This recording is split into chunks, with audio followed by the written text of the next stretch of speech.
के जो दोनों पेपर्स हैं, ऐसे राइटिंग और इंग्लिश कंपोजिशन का जो पेपर है उसके बारे में डिटेल में बात करनी है।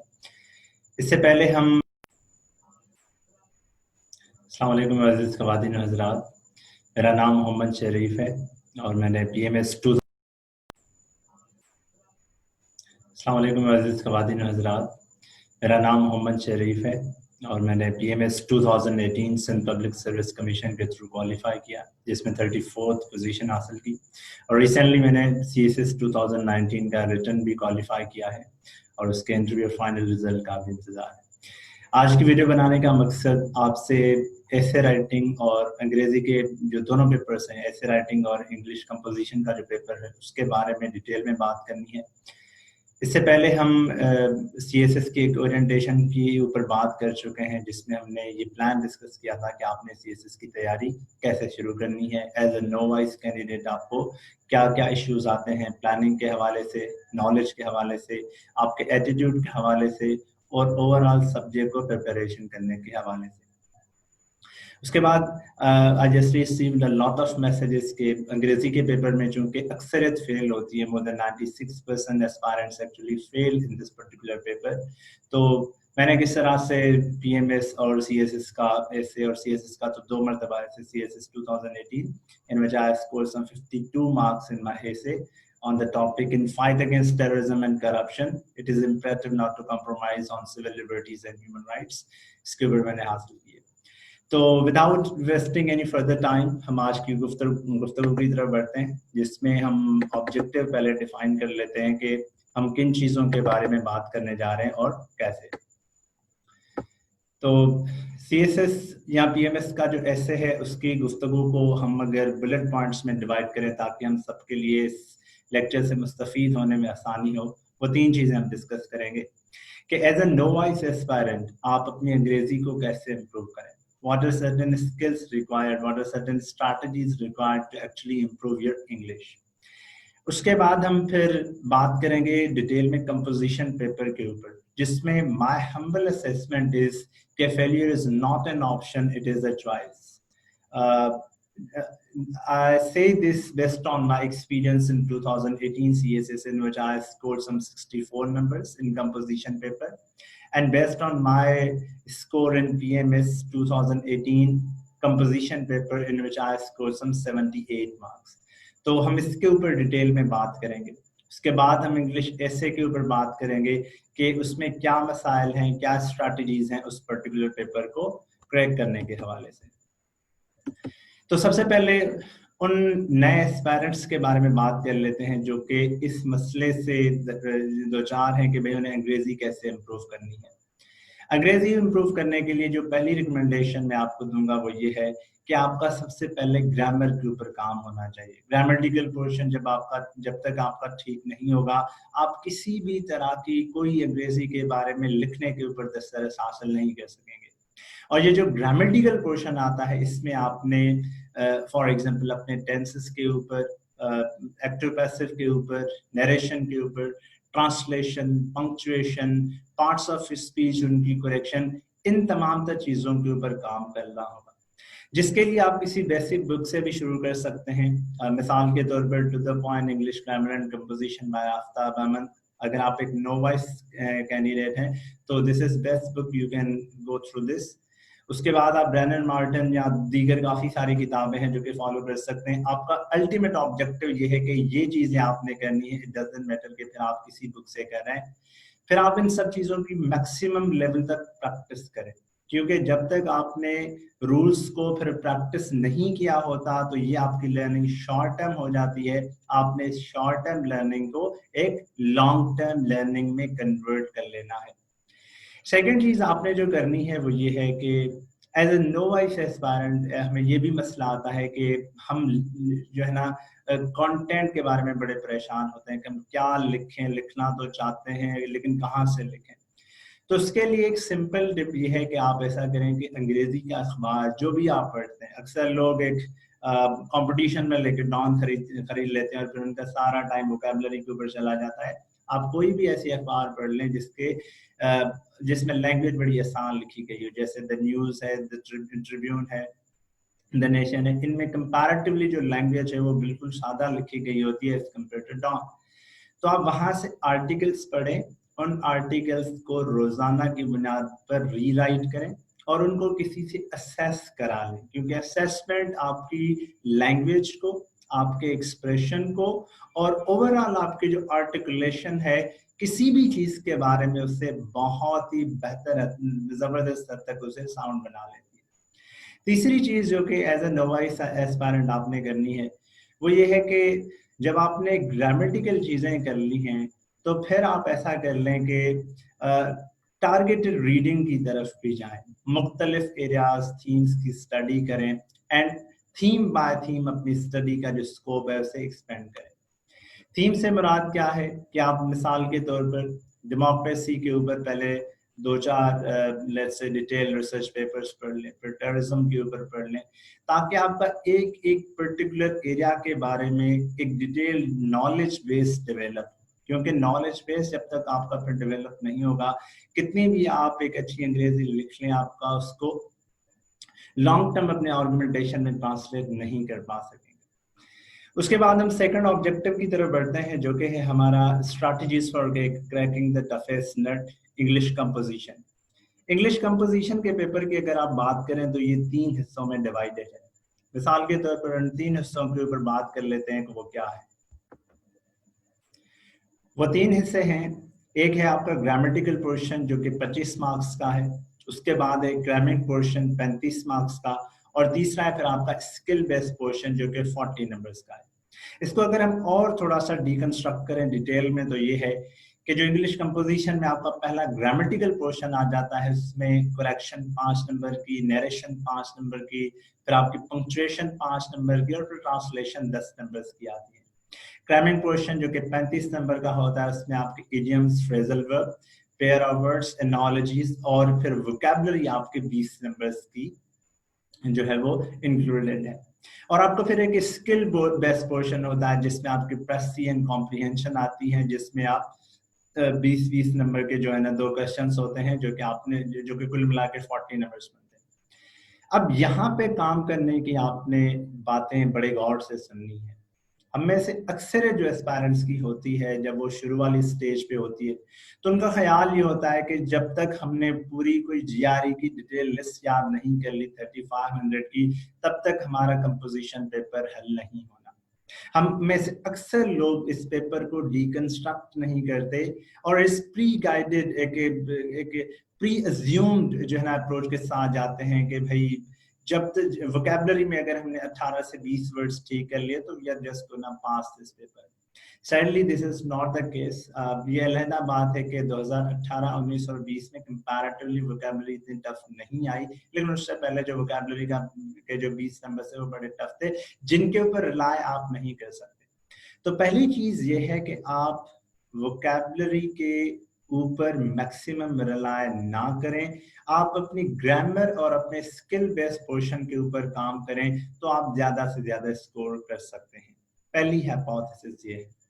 मिसाल के तौर पर आप एक अगर जनरल कैलकुलेशन करें तो वो ये है कि करेक्शन 5 नंबर की है, उसमें आप 4 ले सकते हैं, नरेशन में 5 से 4 आ सकते हैं, पंक्चुएशन 5 में से 4, ट्रांसलेशन 10 में से 6। तो अगर हम सिर्फ यही नंबर हम कैलकुलेट कर लें तो ये कुल हमारे 18 नंबर बन जाते हैं। उसके बाद हम फिर ग्रामिंग वाले पोर्शन से बात कर लेते हैं, idioms, pair of words, analogy 5-5 number के हैं। उन 15 में से हम अगर कुल 8 नंबर भी स्कोर कर लें तो दैट वुड मेक अराउंड 23। उसके बाद 26, सॉरी 18 एंड 8 26। उसके बाद हम बात कर लेते हैं स्किल बेस्ड पोर्शन की, जिसमें हम रीडिंग कॉम्प्रिहेंशन में से 20 में से लेट्स से 8 नंबर या 10 नंबर और प्रेसी में भी 8 से 10 नंबर, अगर हम इनको कुल मिला के 18 स्कोर भी बना लें तो 26 प्लस 18 ये स्कोर बन जाता है कोई 44। यानी कि आपने पहली हाइपोथेसिस समझ ली कि वोकैबुलरी के ऊपर एक्सेसिवली रिलाय किए बगैर हम इस कंपोजिशन के पेपर को पास कर सकते हैं, 44 नंबर ले सकते हैं। ए फॉर अल्लाह आप लिख लेंगे ना, फिर भी आपके कोई वोकैबुलरी के 4 नंबर ठीक हो जाएंगे। तो पहली चीज ये है कि आप पहले ग्रामेटिकल पोर्शन और स्किल बेस्ड पोर्शन के ऊपर काम करें, फिर उसके साथ थोड़ा सा क्रैमिंग वाला जो पोर्शन है उसके ऊपर भी बात कर लें। सेकेंड चीज आप ये जहन में रखें कि दूसरी वजह जिसकी वजह से अक्सरियत फेल होती है वो ये है कि काफी लोग, और मैं इसमें अगर ये कहूँ कि अक्सरियत, तो ये बात गलत नहीं होगी कि अक्सरियत कंपोजिशन के पेपर को मुकम्मल ही नहीं करके आती। मिसाल के तौर पर अक्सरियत शायद पहले ही प्रेसी और कॉम्प्रीहेंशन में अपना टाइम जाया कर लेती है, बाद में उसे क्रैमिंग वाले पोर्शन के ऊपर टाइम मिलता ही नहीं है। यह ग्रामेटिकल पोर्शन काफी लोगों से बहुत ज्यादा टाइम लेके जाता है, फिर वो प्रेसी और कॉम्प्रीहेंशन में हेफिजर्ड कर लेते हैं और अगेन क्रैमिंग वाले पोर्शन इग्नोर कर लेते हैं। सेकंड मेरी पॉइंट आपने ये जहन में रखनी है कि जब तक आप पेपर पूरा नहीं करेंगे आपका अच्छा स्कोर नहीं आना। आपका जो सीएसएस में स्कोर है वो 3 चीजों से इफेक्ट होता है। एक तो ये है कि आपका जनरल साइंस में स्कोर क्या है, फिर आपका एमसीक्यूज में स्कोर क्या है, फिर आपका ये है कि पेपर अटेम्प्टिंग में आपका स्कोर कितना डिफरेंट आया है। लेकिन मैं कहता हूं कि जो चौथी चीज है आपके स्कोर को इफेक्ट करती है वो है आपका कंपोजिशन में स्कोर, क्योंकि कंपोजिशन पेपर वो पेपर है जिसमें आप स्कोर कर सकते हैं। इसको काइंडली सिर्फ ये पेपर ना बनाएं कि इसमें आपने महज पास होना है। मैं पहले 3 बातों के ऊपर एक क्विक कमेंट कर लेता हूं कि एवरेज लोगों के साइंस में नंबर आते 35, जो सीरियस एस्पायरेंट्स हैं वो स्कोर कर लेते हैं 65, तो एक 40 नंबर का स्कोर यहाँ पे डिफरेंस यहाँ पे आ जाता है। और सेकंड लेवल एमसीक्यूज में अक्सरियत जो है वो 10 एमसीक्यूज पर सब्जेक्ट और 100 एमसीक्यूज 10 सब्जेक्ट्स के ऊपर ठीक करती है। सीरियस एस्पायरेंट्स 16 से 17 एमसीक्यूज पर सब्जेक्ट और 170 एमसीक्यूज इन तमाम 10 सब्जेक्ट्स में ठीक करते हैं। यहां से 60 से 70 नंबर का डिफरेंस आता है, अज्यूमिंग कि ये दोनों चीजें मिला के कोई 100 का स्कोर आ जाता है। और तीसरी चीज ये कि वो पेपर अटेम्प्टिंग स्किल्स के थ्रू अपना स्कोर जो है ना स्कोर में डिफरेंस क्रिएट कर लेते हैं कि इतनी ज्यादा पेपर अटेम्प्टिंग की है, इतनी ज्यादा प्रैक्टिस की है कि एवरेज कैंडिडेट जो जहां पे 8 नंबर एक सवाल पे और 4 सवालों पे 32 नंबर और 10 पेपरों पे 320 नंबर ले रहा था, वहां पे सीरियस एस्पायरेंट्स एक सवाल पे 12 नंबर, 4 सवाल पे 48 नंबर और 10 पेपर्स पे 480 नंबर ले रहा था, जो कि अगेन 160 का स्कोर है। तो अगर आप इन तीनों लेवल्स को मिला दें तो आप एक बिल्कुल कैटेगोरिकल मैनर में कह सकते हैं कि there will be a difference of not less than 250 marks और फॉर दैट मैटर 200 मार्क्स। तो अगर ये इतना स्कोर का डिफरेंस इतना पॉसिबल है तो क्यों फिर लोग इस तरह की चीजें नहीं करते हैं? It is only because of not deconstructing every paper in a forthright manner. इसी वजह से मैंने आपको कंपोजिशन के पेपर की पहले डिकंस्ट्रक्शन बताई कि apart from all these 3 things, composition paper आपका वो चौथा पेपर साबित हो जाता है, वो चौथी टेक्निक की साबित हो सकती है कंपोजिशन पेपर, जिसमें आप रिलेटिवली बेहतर स्कोर कर सकते हैं।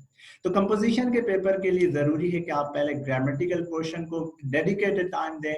क्रैमिंग वाले पोर्शन में idioms, phrasal verb, pair of words, इनमें से लेट्स से 5-5 इडियम और फ्रेजल वर्ब, 5-5 जो है वो एनोलॉजीज या आप रोजाना की बुनियाद पे करते जाएंगे तो over the course of time आपका एक ब्रॉड एक पूल डेवलप हो जाएगा। मैं ये हरगिज नहीं कहता कि आप वोकैबुलरी के ऊपर काम ना करें। ये जो जीआरई की वोकैबुलरी है या ये जैसे किताब है 1100 वर्ड्स, या वो वोकैबुलरी का हिस्सा जो कि 20 नंबर्स का आता है कंपोजिशन के पेपर में, लेकिन मैं ये कहना चाहता हूं कि ये जो प्रीडोमिनेंट फोकस है कंपोजिशन के ऊपर, this is grossly misguided, kindly don't do that. उसके बाद आप प्रेसी और कॉम्प्रीहेंशन की अगर बात कर लें तो ये बगैर असेसमेंट के जब भी आप करेंगे तो डेफिनेटली इसमें जो लैकुनास होंगे, उनमें जो गलतियां होंगी वो रिमूव नहीं होगी। तो the best possible strategy is कि आप उनकी असेसमेंट करा लें। इंशाल्लाह अपकमिंग वीडियोस में हम प्रेसी और कॉम्प्रीहेंशन के ऊपर स्पेसिफिकली भी बात करेंगे। तो इस मैनर में आप कंपोजिशन के पेपर को भी डील कर सकते हैं। सो फाइनली उसके बाद फिर हम बात कर लेते हैं अपने तीसरे ऑब्जेक्टिव की तरफ, जो कि हमारा इंग्लिश एसे है। इसमें अगेन हम 3 चीजों के ऊपर बात कर लेते हैं। पहली चीज ये है कि what makes English essay different from other subjects. ऐसे का पेपर बाकी सब्जेक्ट से किस हवाले से डिफरेंट है, पहले हम इस आइडिया के ऊपर बात कर लेंगे। फिर हम बात कर लेंगे कि फिर ऐसे हमसे डिमांड क्या करता है और हम ऐसे की जो डिमांड्स हैं उन्हें किस तरह से मीट कर सकते हैं। सबसे पहले जो ऐसे का पेपर है वो दीगर सब्जेक्ट से मल्टीपल लेवल्स पे डिफरेंट जो है ना वो डिफर करता है।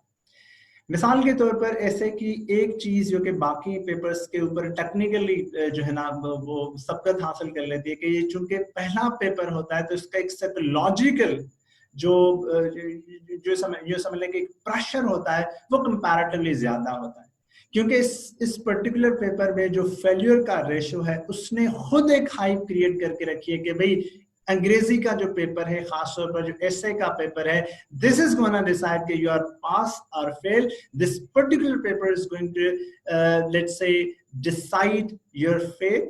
This particular paper is going to make और ब्रेक योर फॉर्च्यून्स। तो ऐसे का पेपर दीगर सब्जेक्ट से पहली लेवल पे डिफरेंट है, क्योंकि इसमें साइकोलॉजिकली एक प्रेशर बहुत होता है, चूंकि ये पहला पेपर होता है। और इसका सेकंड लेवल पे अगर आप थोड़ा सा तज्जा कर लें तो ये है कि इसका सिलेबस बड़ा ही अनडिफाइंड है। बाकी पेपर्स में हमें एक तो सिलेबस बड़ा गिवन है कि मिसाल के तौर पर पाक अफेयर है तो FATF का क्वेश्चन प्रेडिक्टेबल है, कश्मीर का क्वेश्चन, इंडो पैसिफिक स्ट्रैटेजी का क्वेश्चन, इंडियन ओशन रीजन की पॉलिटिक्स का क्वेश्चन, ये कुछ क्वेश्चंस प्रेडिक्टेबल हैं। लेकिन ऐसे का जो पेपर है ऑन सेकंड लेवल डिफरेंशिएट किया जा सकता है बाकी पेपर से, क्योंकि उसका एक गिवन कंटेंट डिफाइन नहीं है, उसका एक गिवन एरियाज डिफाइन नहीं है, गिवन टॉपिक्स डिफाइन नहीं है कि भाई इन्हीं टॉपिक्स में से आ जाएगा कि अगर मैं तैयार कर लूं।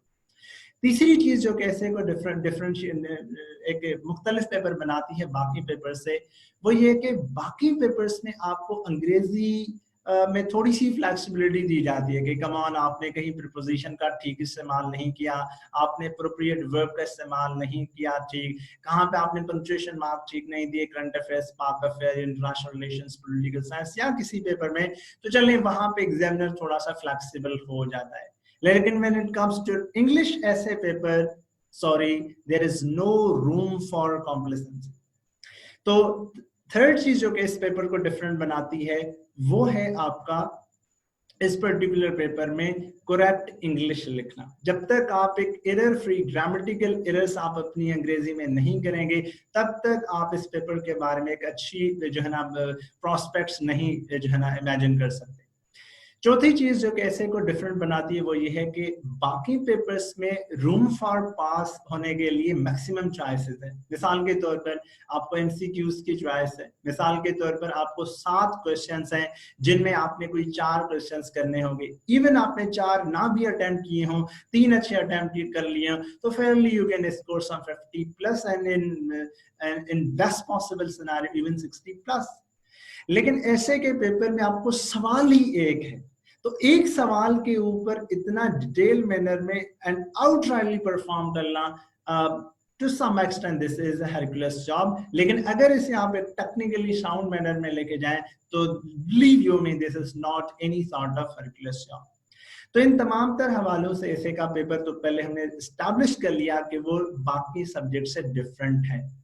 तो अगर डिफरेंट है तो फिर इसकी तैयारी भी थोड़ी सी डिफरेंट करनी होगी बाकी पेपर्स के मुकाबले में।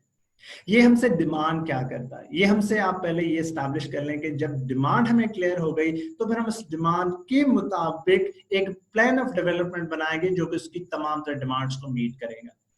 ऐसे का पेपर सबसे पहले हमसे डिमांड करता है कि हमारा स्ट्रक्चर ठीक हो। स्ट्रक्चर में क्या क्या चीजें आ जाती हैं, आउटलाइनिंग स्ट्रक्चर ठीक हो। ऐसे हमसे डिमांड करता है कि हमारा ऑर्गेनाइजेशन ऑफ थॉट्स ठीक हो, हमने टॉपिक को अच्छे तरीके से अंडरस्टैंड किया हो, हमें टॉपिक के कीवर्ड्स जो है वो पता हो, हमने उन्हें प्रॉपर्ली डिफाइन किया हो। और फिर तीसरी चीज आ जाती है कि हमारा कंटेंट क्या है, यानी कि किस लेवल तक हम इस ऐसे के पेपर के बारे में आर्गुमेंटेशन कर पाते हैं। अब ऐसे के पेपर में ये 3 चीजें कोई बहुत बड़ी बात नहीं है कि ये नहीं हो सकती। मसलन अगर मैं इसे समराइज कर लूं तो ये 3 क्या है, स्ट्रक्चर, ऑर्गेनाइजेशन, कंटेंट। स्ट्रक्चर ये है कि भाई आपकी आउटलाइन किस तरह की है, आपका इंट्रोडक्टरी और कंक्लूडिंग पैराग्राफ क्या है, आपके बॉडी के पैराग्राफ आप किस तरह से लिख रहे हैं, आपकी लेवल ऑफ एनालिसिस क्या है। ऑर्गेनाइजेशन के आपने किस मैनर में अपने थॉट्स को आर्टिकुलेट किया है, क्या तमाम तर thoughts logical and verbal coherence में कंटिन्यूड हैं, और तीसरा यह है कि आपका कंटेंट बाकी लोगों से किस तरह का डिफरेंट है। अब इसके लिए हम थोड़ी सी इसके ऊपर एक कदम आगे हम बात करेंगे कि एसे के पेपर में 3 मेजर जगहों पे आप डिफरेंस क्रिएट कर सकते हैं। सबसे पहली चीज यह है कि आपने टॉपिक की सिलेक्शन में डिफरेंशिएट करना है अपने बाकी दीगर एस्पायरेंट से। टॉपिक की सिलेक्शन से कैसे कि उसमें 2-3 चीजें इंपॉर्टेंट है आपने याद करने की। सबसे पहले के टॉपिक वो सिलेक्ट करना है आपने जिसका कीवर्ड आपको आ रहा हो। मिसाल के तौर पर आप टॉपिक अटेम्प्ट कर रहे हैं कि भाई is colonial mentality impeding Pakistan progress. अगर आपको कॉलोनियल मेंटालिटी ही क्लियर नहीं है तो आप इसके बारे में कोई भी ऐसी बात नहीं लिखने जा रहे जो कि एग्जामिनर को कन्विंस कर सके। अगर आपका टॉपिक है और modern wars not holy wars, अगर आपको मॉडर्न और होली वॉस की पता ही नहीं है डेफिनेशन, तो you are definitely going to flag this particular paper. तीसरी है, इसी में हम तीसरी अगर और मिसाल दें तो जैसे एक हमारे पास टॉपिक है new war fronts lie in the economic zones, या जैसे 2020 में पेपर आया इनफॉर्मल इकोनॉमी। तो कीवर्ड्स आपके जब तक टॉपिक के क्लियर नहीं होंगे आप उस पर्टिकुलर टॉपिक के बारे में अच्छा परफॉर्म नहीं कर सकते, क्योंकि उनको बगैर डिफाइन किए आप कहीं पर भी रीडर को इंप्रेशन नहीं दे सकते कि वेल आपने ऐसे के बारे में, इस पर्टिकुलर पेपर के बारे में जो बात की है वो फेयरली एक साउंड बात है। सेकेंड लेवल यानी कि पहली लेवल ये जो कैसे में आप डिफरेंशिएट कर सकते हैं वो ये है कि आप टॉपिक ऐसा सिलेक्ट करें या तो वो आपको मुकम्मल तरीके से आ रहा हो या तो उसके ये जो खासतौर पर की टर्मिनोलॉजी है वो पर्टिकुलरली क्लियर हो। सेकंड में मैं उसमें ये भी बात ऐड करना चाहता हूं कि आपने टॉपिक वो चूज करना है जो कि आपकी एरिया ऑफ स्ट्रेंथ हो।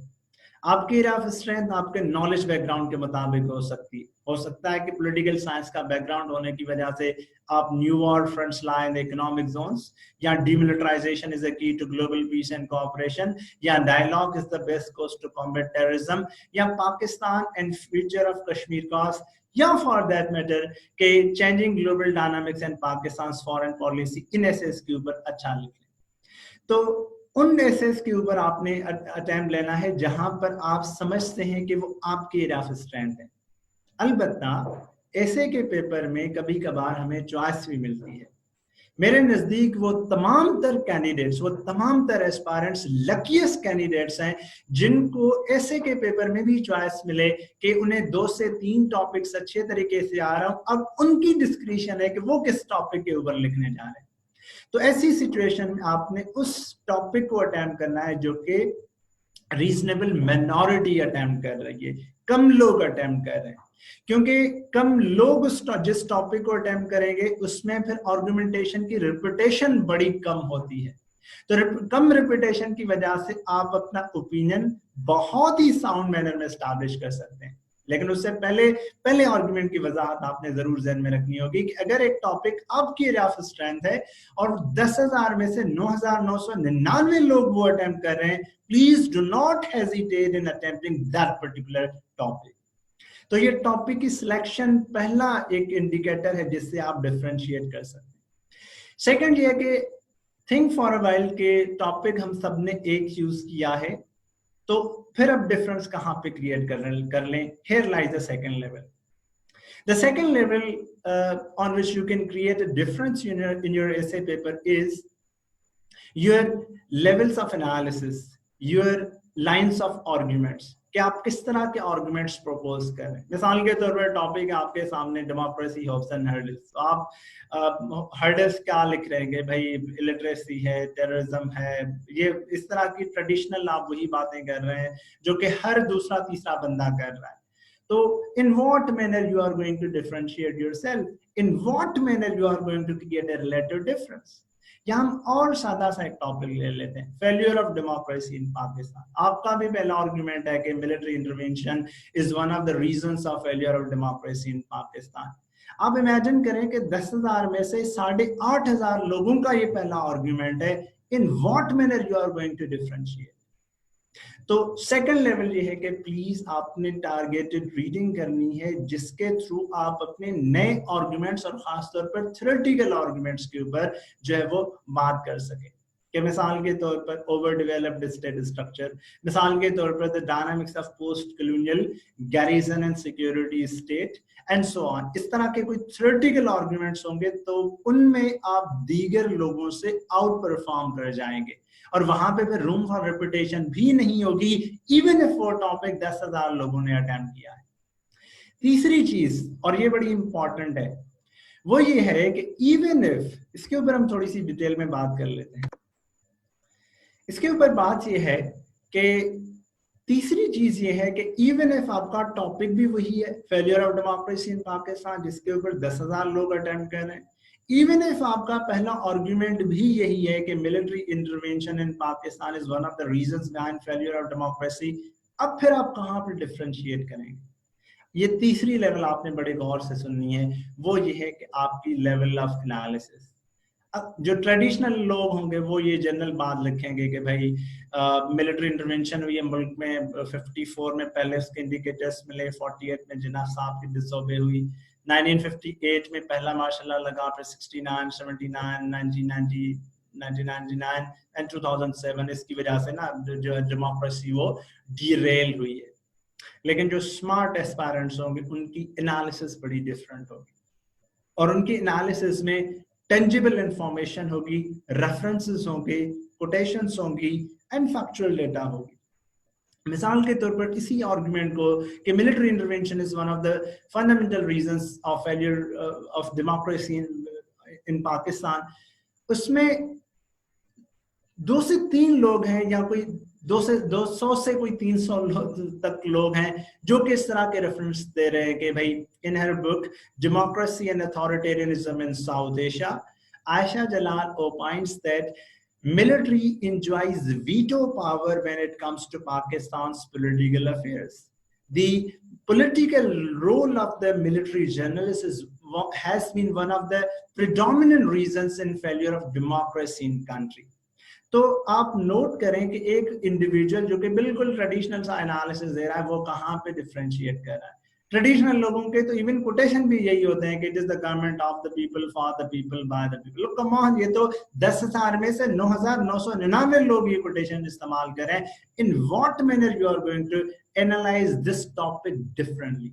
If you analyse this topic differently, this is where it matters.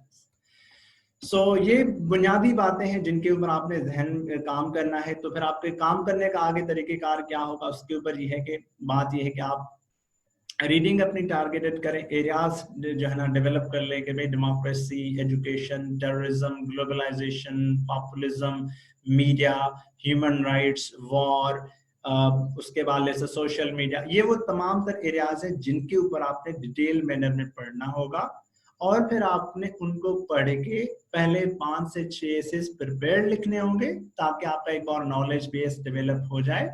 ये सजेशन उन एस्पायरेंट्स के लिए है जो मेरी तरह एक रिलेटिवली हम्बल बैकग्राउंड से आते हैं, जो कि टेढ़ा मुंह करके अंग्रेजी नहीं बोल सकते, लेकिन वो हार्ड वर्कर हैं, वो हार्ड वर्किंग हैं। They believe in hard work, they believe that winds and waves are always on the side of the ableist navigator। ये रिकमेंडेशंस उनके लिए हैं। तो आप टारगेटेड पहले रीडिंग करेंगे 10 दिन, एक अगर आप थीम को स्टडी करें तो उसके बाद आप उसके ऊपर 2 से 3 टॉपिक्स के ऊपर आप लिख लें तो दैट वुड बी फाइन। मिसाल के तौर पर आपने ये हफ्ता टेररिज्म के ऊपर पढ़ लिया तो उसके बाद फिर आप क्या करेंगे कि टेररिज्म के बारे में एक टॉपिक चूज करेंगे, जैसे dialogue is the best course to combat terrorism, इसके ऊपर आप एक फुल लेंथ ऐसे लिख लें और उसके बाद फिर आप ऐसा कर लें कि एक और टॉपिक चूज कर लें, war on terror has led to abuse of human rights, इसके ऊपर जस्ट एक इंट्रोडक्शन और आउटलाइन बना लें। तो पहली चीज ये है कि आपके पास स्ट्रक्चर होना चाहिए एसे का, वो बड़ा इंपॉर्टेंट है। फिर ऑर्गेनाइजेशन ऑफ थॉट्स होनी चाहिए एंड फाइनली आपके पास कंटेंट भी होना चाहिए। Thank you so much for listening to me. इंशाल्लाह फिर अगले लेक्चर्स में हम दोबारा मिलेंगे और इसी तरह हम डिटेल मैनर में बात करेंगे और उसके बाद आपकी जो क्यूरीज होंगी just do let me know, आप मुझसे रब्ता भी कर सकते हैं। इन डेज टू कम इंशाल्लाह मैं इन क्यूरीज की बुनियाद के ऊपर फिर एक नए टॉपिक के साथ, फिर एक नई प्रोडक्टिव गुफ्तगू के साथ आपसे बात करूंगा। तब तक के लिए शुक्रिया, थैंक यू सो मच।